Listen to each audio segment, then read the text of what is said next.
We heard the first shots at around 9:40 a.m. I was sitting on the wall of the classroom, so in the hallway, and I could hear the shots getting closer and closer very quickly. I mean, there was only a few seconds between the first time we heard them and when he actually walked in. To me, it sounded like an axe being taken to a piece of wood.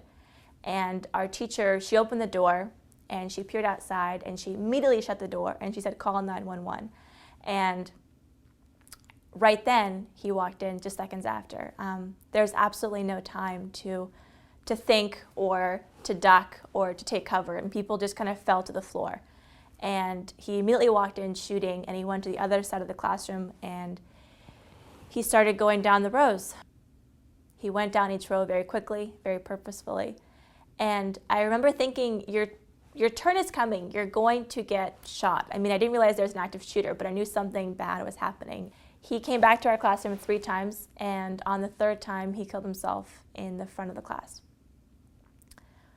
In between each time he was there, you could just hear people crying and coughing, and the cell phone started ringing. When he was in our class, I remember trying not to breathe very much, so he couldn't tell I was alive.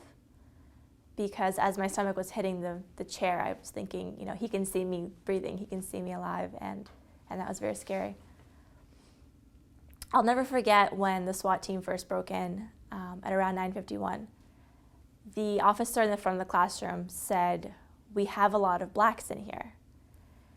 And at the time, I couldn't comprehend what he was talking about, but he meant triage codes. And I remember looking into the girl to my right and realizing, you know, what black meant. He looked over me and he said, first he said yellow, and then he changed it immediately and he said red. And that's when I first started panicking. I still couldn't speak. I was shot 3 times, lying on my back. And I remember thinking, what do you see? Like, what can you see on me that I can't, that you would change me from yellow to red? He killed 12 people in my classroom, including our teacher.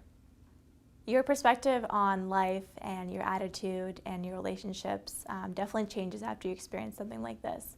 I noticed very quickly after the shooting, just my outlook on things, my behaviors, my attitudes, what I valued really shifted and has changed dramatically. You're much more grateful for small things in life.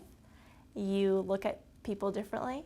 You appreciate traffic a little bit more because at the end of the day, you get to be there. You get to experience traffic. You get to feel, you know, the frustration of being alive, and that's something that we can never forget to not take for granted.